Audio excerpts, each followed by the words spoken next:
My father is Bill Wilkins. He's a member of the Out of Home Hall of Fame. He got his start in his early 20s in the 50s in Out of Home on the lease acquisition side, and moved into sales, worked for Don Ray and Foster and Kleiser, ran the plant in Las Vegas in the 70s, which he's got phenomenal stories about. That was a great time to be there. And eventually made his way to Chicago, and then took a job as the head of the Institute of Outdoor Advertising, the IOA, before it merged with the OAAA, and ran that organization. It was primarily the marketing arm for the out-of-home industry. So he would go meet with Coca-Cola, Budweiser, big advertisers, and tell them all about the wonderful things of out-of-home. And in the process of doing that, he found that, you'd have these meetings and they'd say, great, we love outdoor, we love the idea. Can we just work through you guys? And he would say, well, no, we're a trade association. You actually have to call the individual vendors. And they're like, well, we don't want to call 7-8 vendors. We want to just work with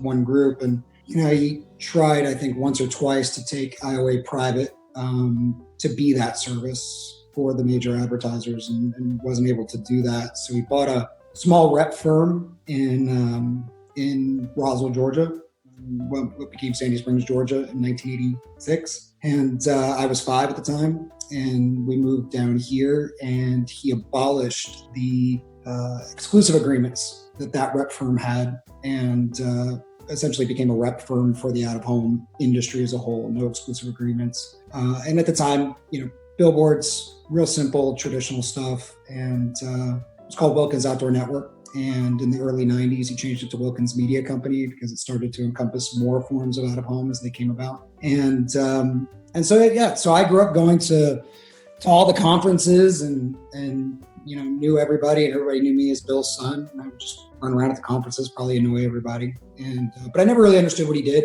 Never had any dreams to get into the business. And then I graduated high school, and my dad asked me, what are you going to do? I said, well, I'm going to go to Georgia State and get a business degree. And he said, great. What are you going to do with that? I said, business. He's like, well, that's great.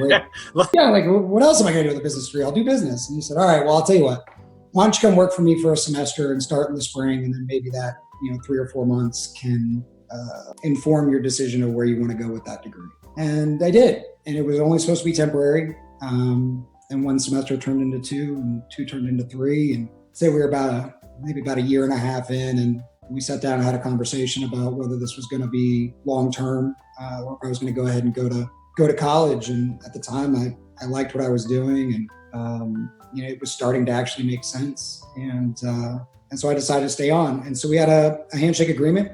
He said, look, I'm a little bit older, so I'm 38. My father's 83. So he was sort of at the tail end of his career. And he said, I've only got so much time to teach you this business. So you're going to be on the fast track. And the second you can't handle it, you're out. I'm not going to keep you around just because you're my son.